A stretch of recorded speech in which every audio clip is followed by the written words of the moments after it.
Hello, bruvs. We're back with The Madness of Mary Lincoln by Jason Emerson, a 2007 book. And we're heading to chapter 3 now. Chapter 3. No right to remain upon earth. The 4 years from Tad's death in July 1871 to the insanity trial in May 1875 were the darkest, most pitiable period in Mary Lincoln's life. It was filled with overwhelming grief, loss, and incessant tears. Mary became a homeless wanderer, roaming North America, looking for physical healing. Shut up. At health spas and resorts, seeking sympathy from family and friends, but never finding or accepting relief or solace or peace.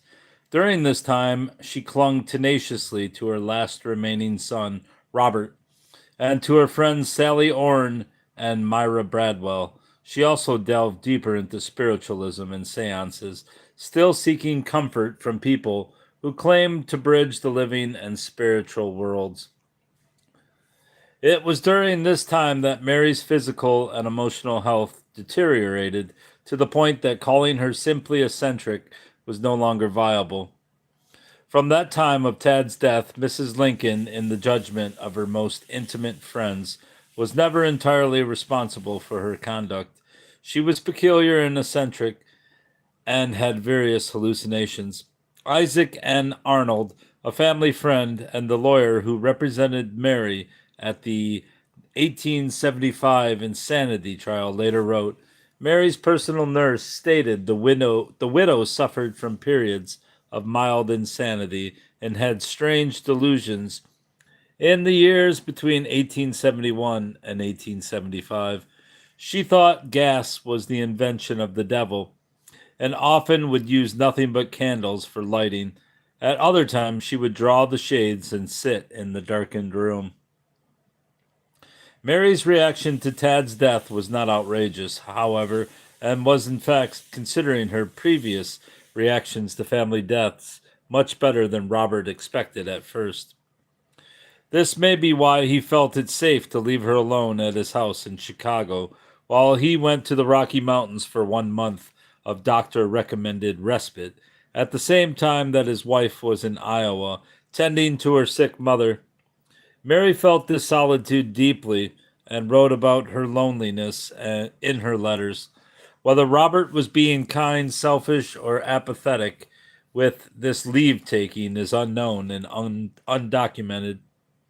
Although Mary's letters from the period show no animosity toward him.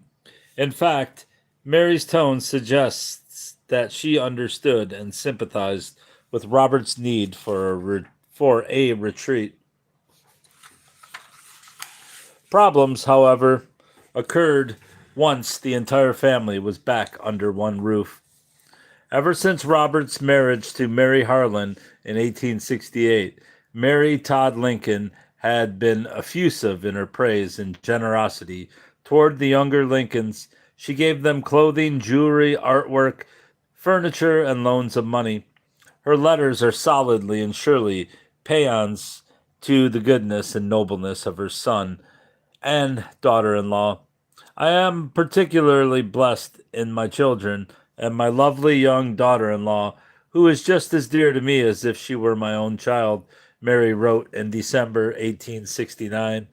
In 1868, Mary paid Robert the highest possible compliment she could utter by comparing him to his father, whom Mary lauded to apotheosis. Robert grows every day more and more like his father and is a very beautiful character. And in May 1871, she called Robert all that is noble and good, while her daughter-in-law's warm heart has always been mine. These are just two examples of the several letters in which Mary professes an abiding love and pride in her eldest son and his wife.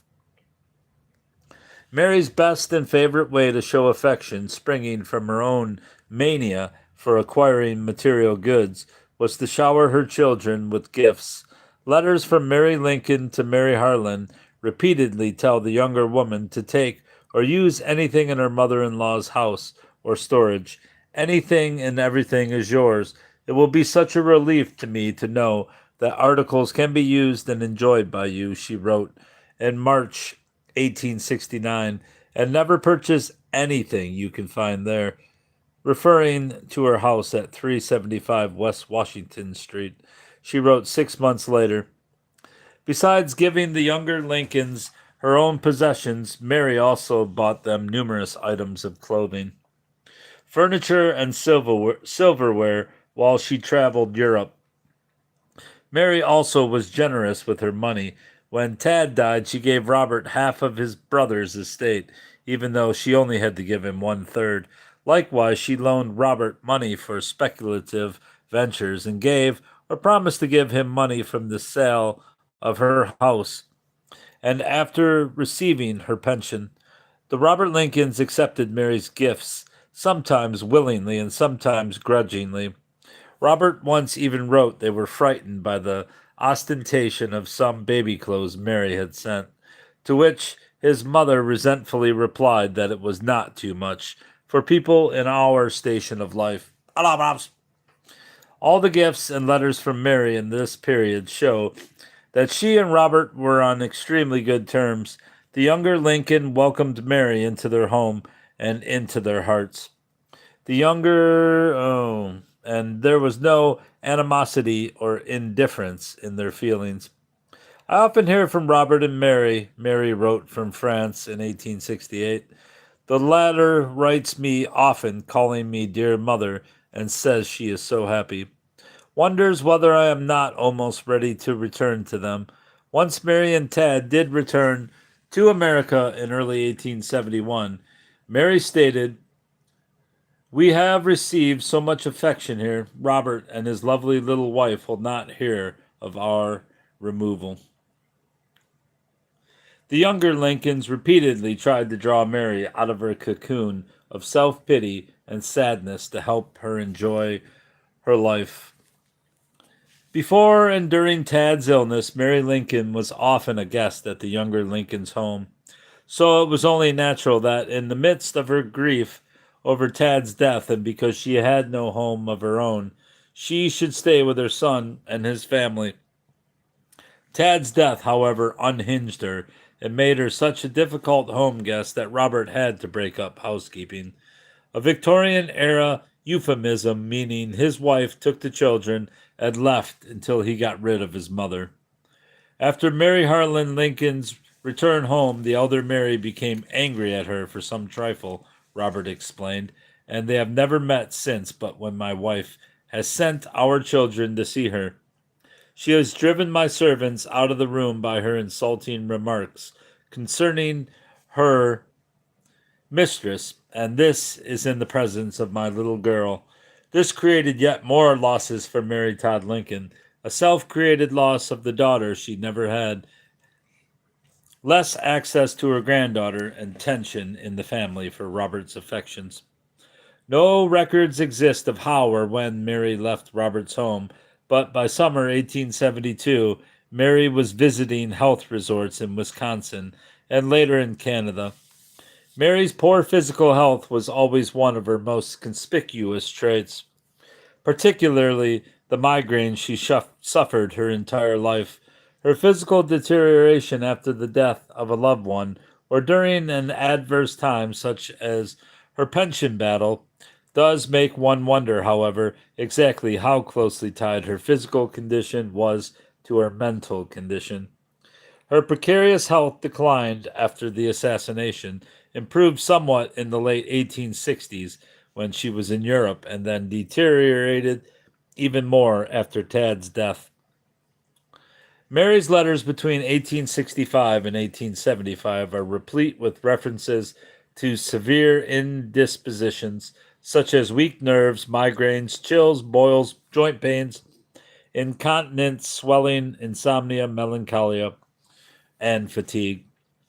While there is no doubt she suffered from physical ailments, she seems to have been something of a hypochondriac, and to have used her illness to garner attention and sympathy, even to create her own martyrdom to parallel that of her husband, perhaps in an attempt to continue at some level her association with him.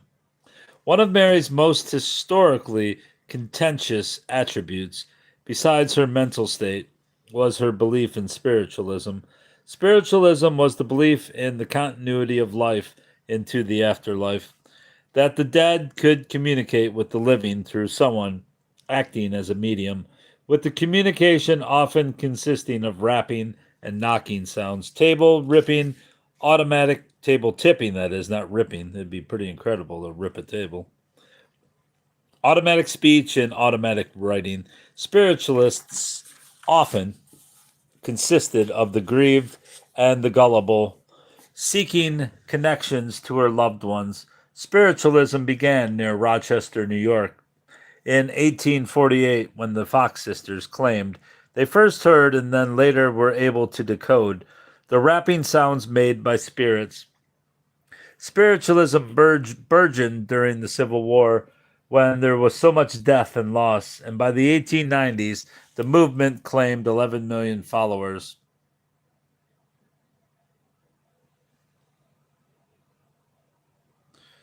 I'm going to trade you oblivion for your silence.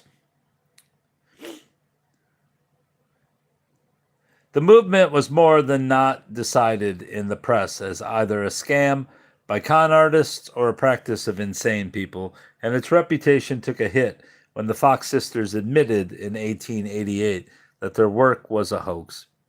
Mary Lincoln began her attachment to spiritualism in 1862, hoping to connect with her beloved son Willie. She visited spiritualists in Georgetown and invited them to the White House. While President Lincoln did attend a few of these seances, he was not a spiritualist. Explanation for his attendance includes simple curiosity, a desire to protect his gullible wife, and the enjoyment of an amusing distraction from his cares. After the assassination, Mary continued visiting mediums, and then again after Tad's death. In Boston, she visited spiritual photographer William H. Mumler, recently acquitted of fraud, where she had the now famous photograph taken showing President Lincoln's ghost behind her with hands on her shoulders. And there it is.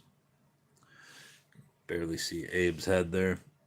Obviously, it's a fraud, but spirit photograph of Mary Todd Lincoln circa 1870 to 1875, courtesy of the College of Psychic Studies.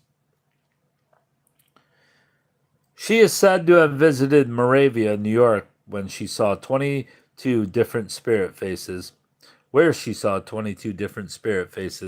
among the rest, that of her son Tad. Her visit to the health spa at Waukesha, Wisconsin in 1872 was used to visit area spiritualists, as was a visit to St. Charles and Batavia, Illinois, site of Bellevue Sanitarium. I can't read, bro. Mary Lincoln took spiritualist teachings and blended them with her faith in a Christian afterlife to create her own belief system. As she told Charles Sumner in July 1865, "My belief is so assured that death is only a blessed transition to the pure in heart, that a very slight veil separates us from the loved and lost, and to me there is comfort in the thought that though unseen by us, they are very near." 4 years later, Mary wrote, I am not either a spiritualist, but I sincerely believe our loved ones who have only gone before are permitted to watch over us." I can't do it. I can't read. "But I sincerely believe our loved ones who have only gone before are permitted to watch over those who were dearer to them than life, and that she knew her husband watched over her. I should have lost my reason long ere this if I had entertained other views than I do on the subject. During this 1870s, spiritualism had both adherents and opponents, although the popular mind, as evidenced in the press, seemed to regard it negatively. Many people considered spiritualists to be deluded or insane, and in fact, not long before Mary Lincoln's insanity trial, the Supreme Court of Maine tried a case in which the judges considered, and there's the picture again, whether spiritualism was, in the legal sense, an insane delusion. Robert Lincoln and David Davis, with their rational, legal, and scientific minds, appeared to believe spiritualism a scam, a ruse by shysters to rob Mary of her money. They certainly would have agreed, as one newspaper story stated, given a credulous old woman 60,000 gold sovereigns and a favored medium, and the result of thievery is a certainty. President Lincoln may have allowed seances in the White House, but when female spiritualists came to the White House after his assassination to pour into Mary's ears pretended messages from her dead husband, Robert Lincoln was less forgiving than his father and ordered them out of the executive mansion. There is evidence that Robert and Davis, as well as many other people, later thought Mary's belief in spiritualism contributed to her mental illness. During this time of wandering, Mary kept in touch with Robert, whom she had no obvious animosity toward, despite the break with his wife, and who in 1873 had his second child, Abraham Lincoln II, nicknamed Jack by the family. Robert was by this time so concerned about his mother's health and solitary lifestyle that he hired a nurse to stay with her as assistant and companion. Mary also turned more to her friends Sally Orne, Elizabeth Slatiper, Rhoda White, and David and Elizabeth Swing. Orne, in particular, was Mary's closest friend, whom she once called, in her kindness and sympathy, an angel of light to me. These friends were loyal when the rest of the country seemingly had turned its back on her. Mary desperately needed and eagerly, even pathetically, sought their commiseration and sympathy. Her letters to them are full of catharsis. They were surrogates for the buffer between Mary and society that Abraham Lincoln had once been. The two people who superseded nearly all others, however, and became so integral to the later insanity period, in fact to Mary's entire life, were Myra and James Bradwell.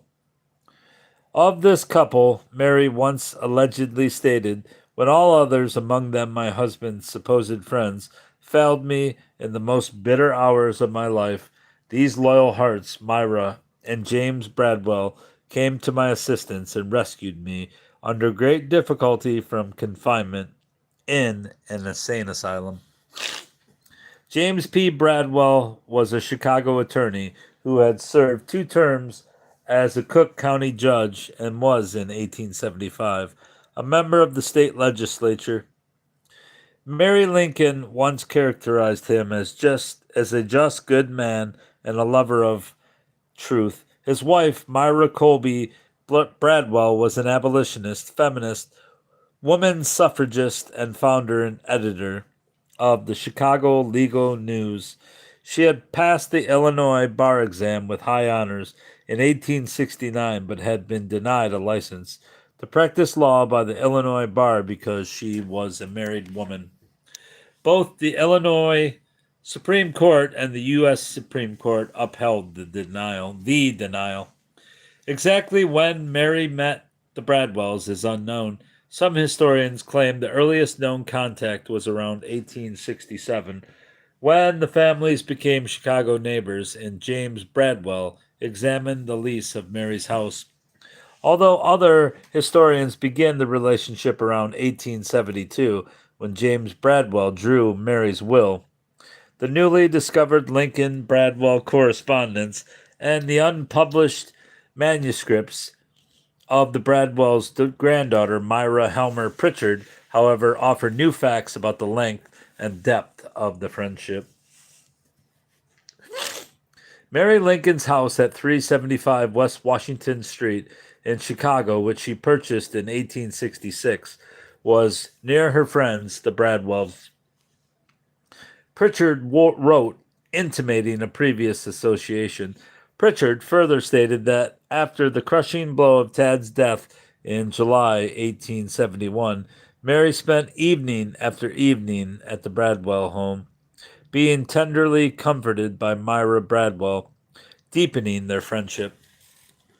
Further evidence uncovered in the Pritchard family papers offers an even earlier date for the friendship.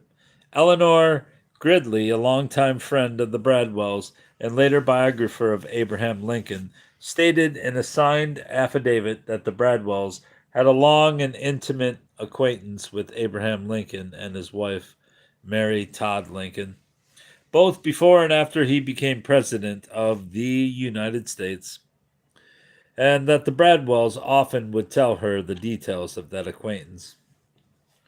Gridley made a similar public statement a few years later, claiming Abraham and Mary Lincoln often visited the Bradwell home, and they in turn were frequent visitors of the Lincolns.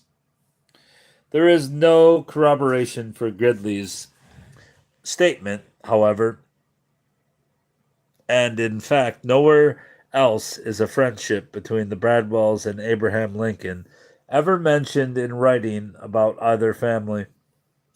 The earliest known letter between Mary and the Bradwells, found in Robert's insanity file, is one to James Bradwell from October 1872. The letter seemingly, but not explicitly, provided instructions for Mary's will. The earliest existing letter from Mary Lincoln to Myra Bradwell, found among the newly discovered Lincoln-Bradwell correspondence and dated November 1st, 1872, is a short note wondering at Myra Bradwell's neglect of her friend and requesting one of our old-fashioned chats together. By January 1873, Mary's health prevented her from a planned visit to Mrs. Bradwell, but she hoped to see her soon. You cannot begin to know what a treat it is for me to hear you converse and be near you, Mary wrote. By July 1873, Mary, with James Bradwell as her legal advisor, had finalized her last will and testament, which divided her estate between Robert and his children. This will, which was never probated and has never before been seen by anyone outside the Bradwell family, is discussed in Chapter 9. Mary's creation of a will in 1873, when she was age 54, may have stemmed from a desire not to die intestate, as had her husband. Yet her belief in spiritualism cannot be overlooked here. Newly uncovered evidence shows that Mary, guided by contact with the spirit world, believed she would die in early September 1874, and was to amend her will, stating, I feel that I cannot rest until it is done, my time now growing very short. Entre nous for leaving. Then, in August 1874, she wrote to her son Robert with instructions for her funeral and burial, being fully impressed with the idea that my stay on earth is growing very short. This delusional belief in a fixed date of death seems likely to have been the result of psychiatric illness. Either her illness created these thoughts, which she then attributed to the spiritualist experience, or her illness made her more susceptible to the visions of a spiritualist communicator. After losing nearly everyone she loved, having alienated not only her sisters but now too her daughter-in-law, and with her health seemingly failing, Mary Lincoln's troubles began to manifest more profoundly. By 1873, she began to receive fairly constant medical care from Dr. Willis Danforth, one of Chicago's leading physicians, for fever and nervous derangement of the head. It is known from Mary's letter and Danforth's trial testimony, letters and Danforth's trial testimony, that Mary's symptoms included the continuing physical complaints of severe headaches, joint and muscle pains, incontinence, swelling, and insomnia, and her mental symptoms worsened to a general debility of the nervous system, anxiety, melancholia, hallucinations, and persecution complexes. Specifically, as to her hallucinations, Mary told Danforth that an Indian spirit was removing and replacing her scalp, removing the bones from her face, and pulling wires out of her eyes, that someone was taking steel springs from her head and would not let her rest. She said her husband's spirit told her she was going to die in a few days. She heard raps on the table conveying the time of her death and would sit and ask questions and repeat the supposed answer the table would give. When Danforth expressed doubt about what answers the table could give, she performed a final test by putting the question in a goblet on the table. The goblet was found to be cracked, a circumstance she regarded as corroboration of the table raps. Danforth said these symptoms were indications of mental disturbance. Mary's medical treatment at this time is not entirely clear. Typical treatments for her physical symptoms included soaking in the regenerative waters of health spas, but bad rest and quiet and paregoric typical treatment for her mental symptoms included chloral hydrate, bromide of potassium, opium, and cannabis, or various combinations of these. Little is known about what specific medications she took, either with or without a prescription. It is known that she used chloral hydrate and laudanum. One of Mary's newly discovered letters stated her doctor gave her sugar pellets in harmless drafts. In another recently uncovered letter, Mary asks Danforth for 4 more powders after she took the 5 you left the previous night. The letter does not specify the substance of the powders, but Illinois State historian Thomas F. Schwartz has surmised it was chloral hydrate, a popular Gilded Age sedative used to treat insomnia, nervousness, and tension, since Mary complained of excessive wakefulness. Schwartz called the letter the first written proof of Mary's possible chemical dependence, which has been theorized for years but never proven. There is a difference between physical dependence and psychological dependence on medications, however, and the known facts strongly suggest Mary had no physical addiction to chloral hydrate or any other drug. Danforth, being a homeopathic physician, most likely would not have used medications at full strength, since the basic principle of homeopathy was extreme dilution of medication, which was believed to increase therapeutic potency. Investigation into the historical uses and effects of chloral hydrate not only disputes the addiction theory, but also the contention that her use of chloral created her March insanity episode. Chloral hydrate was first synthesized in 1832, but began its popularity in American asylums in the late 1860s to the early 1870s. The first major study of the effects and therapeutic use of the drugs was published in 1871 by Dr. J.B. Andrews, assistant physician at the New York State Lunatic Asylum. Andrews found that chloral was one of the best remedies available for certain nervous afflictions, such as mania, melancholia, dementia, paresis, and epilepsy. And unlike opium and cannabis, it was not addictive. Typical doses ranged anywhere from 15 to 60 grains per day, sometimes twice per day. Chloral generally produced profound sleep and allayed excitement. Andrews reported the advantages of chloral being that it produced natural sleep from which one easily could be aroused. It was easily tolerated by the stomach and bowels. It did not injure the appetite or produce headaches, and it did not lose power by repetition.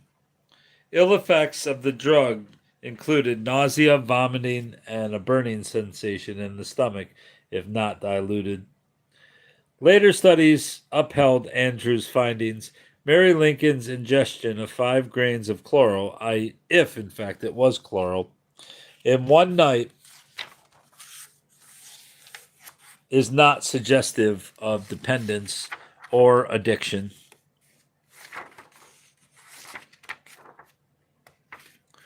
Likewise, during her entire stay at Bellevue Sanitarium, she was never diagnosed or treated for severe withdrawal symptoms.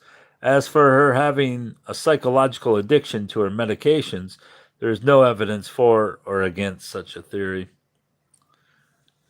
In the midst of Mary's worsening mental state in December 1873 came the reemergence of William Herndon and his spectacular assertions about the private life of Abraham Lincoln.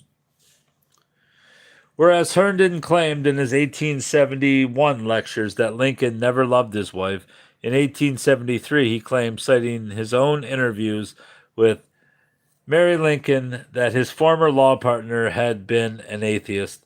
Such an assertion mortified and enraged both Mary and Robert Lincoln, not just because it was a lie, but also because disbelief in God was anathema to society's religious standards of the time. One of Mary's biographers, Jean Baker, made the salient point that not only was it a low blow to Lincoln's legacy, but also cut to the core of Mary's deeply held spiritualist belief that Lincoln watched over her from the afterlife. If Lincoln did not believe in heaven, as Herndon stated, then his spirit could not be protecting Mary. And if he was not there, then Mary was alone and without comfort. Mary's response to Herndon was first to deny the interview ever occurred, then to admit it but call Herndon a liar. Herndon slyly refused to condemn Mary, but used her own words against her. Coming on the heels of so much other tragedy and loss for Mary, Herndon's attack was incredibly damaging to her both personally and publicly. Herndon's friend William Jayne wrote in admiration, "In this affair with the First Lady of the land, you did not, like a clodhopper, call her a damned old liar. But like a courtly gentleman and lawyer, you say that the good poor woman, crushed beneath a mountain of woe, with her bruised heart and failing memory, she is not altogether a competent and trustworthy witness."